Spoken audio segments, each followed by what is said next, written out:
Okay, hello there, and welcome to the QEP workshop on grading student texts, originally presented by me, Megan Crowley-Watson. I'm the Writing Center Director and QEP Director here at Edward Waters College. And this is me recording a voiceover of the slides so that it's nice and clear and everyone can hear, and I can leave all the commentary on here for you. Okay, so what we're going to cover in this particular slideshow is transparent assignments, why we use rubrics, rubric types, other kinds of assessments, ungraded assignments, and student-created rubrics. So first, transparent assignments. We recommend using this assignment template to make assignments more transparent.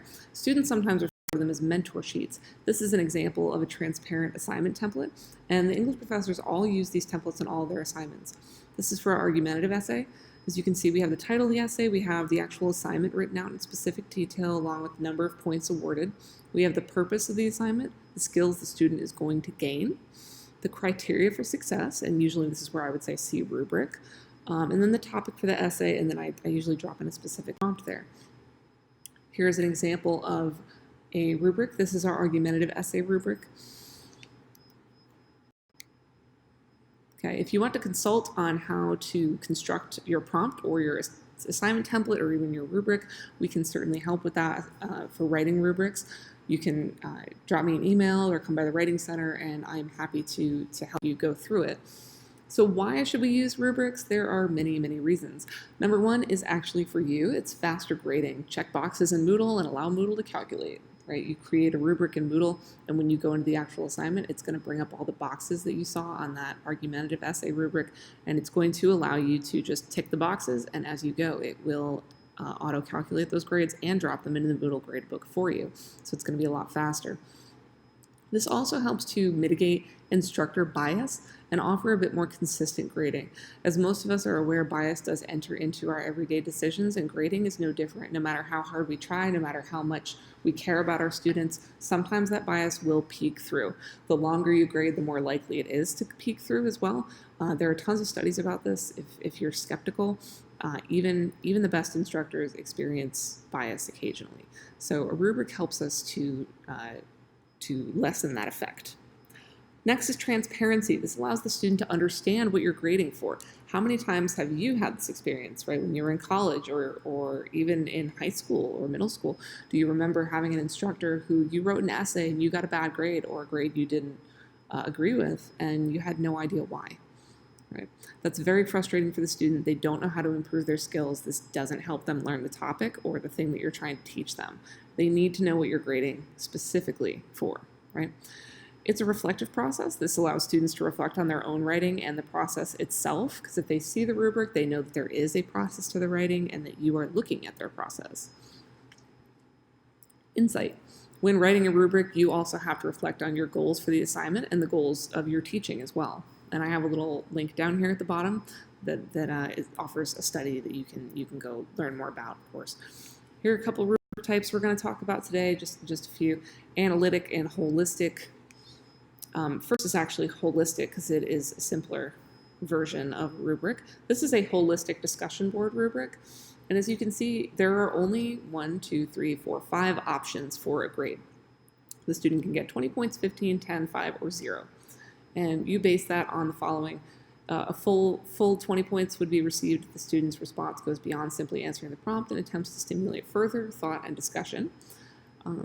And this is really great for a discussion board rubric because, of course, if you've assigned discussion boards before, you know that those responses can get pretty plentiful and grading them can be kind of a chore. So this can really speed up your grading, and especially for a low-stakes assignment, offering a holistic rubric, I would argue, is perfectly ethical. You're just asking the student to do a relatively simple task, and so a simple rubric is acceptable. Here is an analytic discussion board rubric if you wanted to put more points on that rubric and really make sure that your students know exactly what criteria you're using and make your process a little bit lengthier, then this is something you could use. You could look at the quality of the post, the relevance of the post, the contribution to the learning community. There are other metrics as well. Now this is a complex analytical discussion board rubric. There are actually 2 parts here because I could not fit it on 2 slides. 3 parts, I think, actually, but hang on. The first one here is content understanding. right? And as you can see, not only do we have multiple categories here, within each category we have a number of different things, a lot actually. So for full points for the first part, the student understands significant ideas relevant to the issue under discussion. This is indicated by correct use of terminology, precise selection of the pieces of information required to make a point, correct and appropriate use of examples and counterexamples, demonstration of which distinctions are important to make, and explanations that are concise and to the point. The information is knowledgeable and accurate. The student elaborates statements with accurate explanations, reasons, and evidence. So that is just for one section of one category. And as you can see, this would take you quite some time to grade. Here's your second part, interactions with others, and the third part, language conventions and mechanics. So you're judging these discussion board posts in this example on a lot of different categories.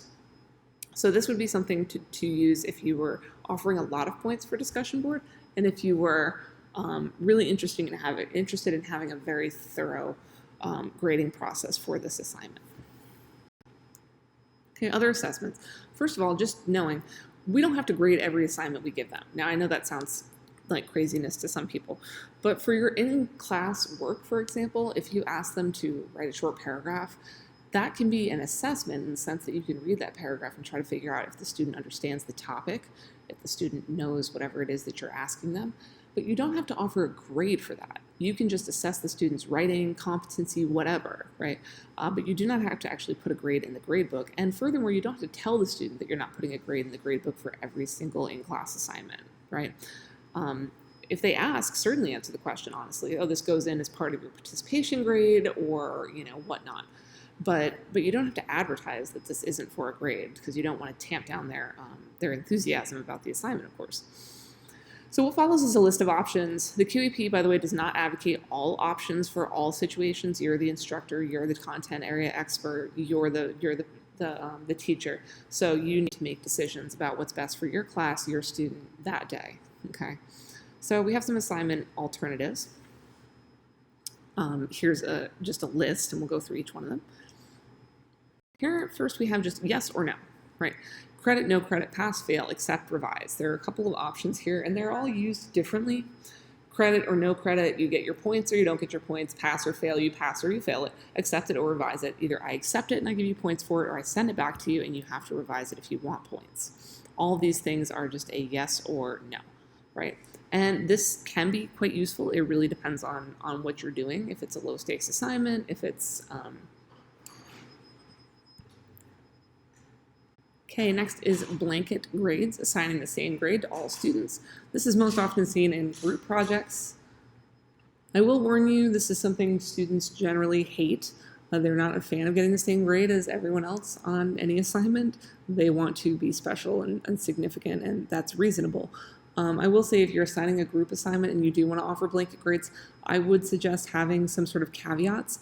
Like have a way for students to report to you if someone is not doing any work, has not shown up for any meetings, what have you. And that student, unless they can produce proof that they were in fact participating, should probably receive a 0 for the assignment. And that's something that you should outline when you assign the assignment. This will make all the students a bit more comfortable with the work that they're doing, and have all of your type A students who are going to do all the work anyway feel a bit more like they're getting more out of their work. Okay. Student self-evaluation is next. You can ask the student to reflect on their own work and grade it. This is best for teaching students the reflective process of writing. You can have the student write the whole piece of work and then put the rubric next to them and say, circle all the boxes. And then afterwards you can sit down with them and say, okay, well, what evidence can you show me that this particular category is supported?